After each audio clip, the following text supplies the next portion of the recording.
The United Nations Secretary General plans to meet Russian President Vladimir Putin face-to-face next week.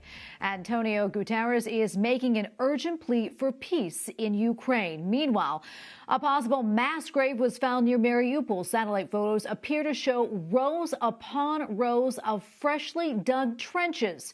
Ukrainian officials say this is evidence of President Putin's war crimes. We have team coverage tonight. EWTN News Rome Correspondent Colm Flynn joins us now from Ukraine. Colm, good to see you. I know that you've been in some of the worst affected areas there. Talk to us about what you're seeing today.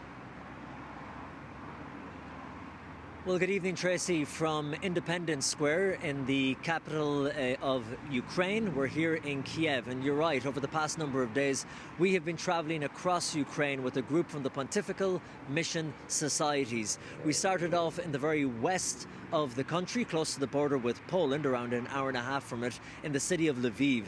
And there we visited a monastery who are hosting over 170 refugees from all different parts of Ukraine, particularly here in Kiev, the outskirts, and in the eastern region, which is still under heavy bombardment as we speak. We then moved to Ternopil, another city where we met with more refugees, and then last night we made the 8.5-hour drive all the way to Kiev, the capital. And today, Tracy, we went to the outskirts and we really got a sense of the sheer devastation and destruction, there are really no other words to describe it, that has been left in the wake of this Russian invasion, which is still ongoing. We saw people's homes, apartments, shops, petrol stations, everything had been destroyed in certain pockets, in certain areas.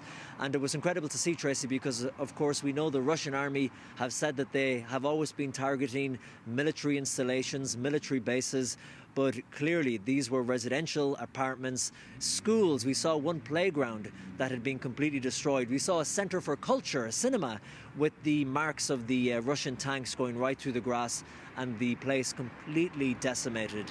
So to see it on TV, Tracy, is one thing, but to be here and to witness it first time, it's surreal. That's the word that I keep hearing from the team we're travelling with.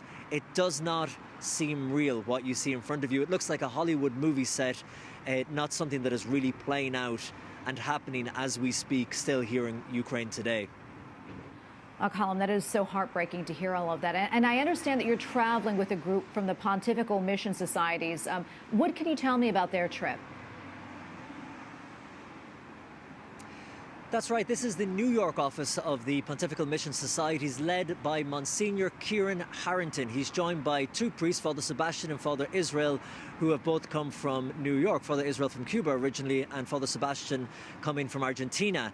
And their job really at the Pontifical Mission Society is to be there on the ground when people are most in need, and to show their solidarity and to walk with them, to walk the walk in those locations where they need the help the most. So they have come here to Ukraine, bringing with them humanitarian aid, medical aid, food.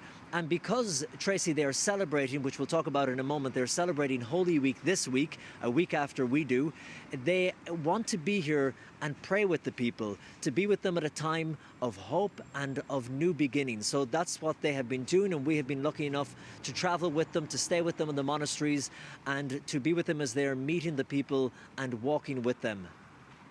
And Colm, before I let you go, as you mentioned, it is Holy Week there. Tell me, how are the faithful feeling right now?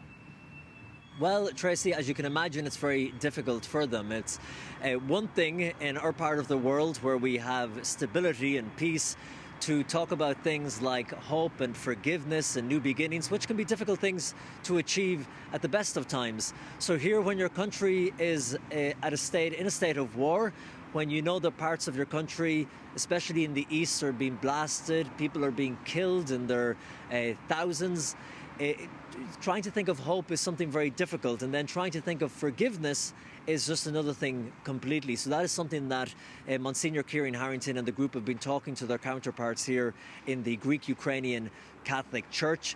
It's been fascinating to see them still go to church, to speak to the people, and to see the faithful come in and still pray, looking to God for guidance. Because actually the rector of the seminary we met in Lviv, he said something interesting to me when he said, we have to tell Christians here that, yes, put your faith in the Ukrainian army, put your faith in the president, put your faith in the humanitarian aid that is coming from nations all over the world.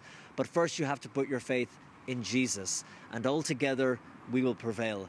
So it was incredible to hear that. And then I came back to him, actually, Tracy, and I said, yeah, faith and reason. He said, no, not faith and reason, because sometimes hope and faith goes against reason, which was very interesting. He said, you have to have the faith to have the hope. Well, Colm, thank you so much for your report. We're praying for you and, of course, everyone in Ukraine. Colm Flynn, EWTN News Rome Correspondent. Thank you again, Colm, and be safe. Thank you so much, Tracy.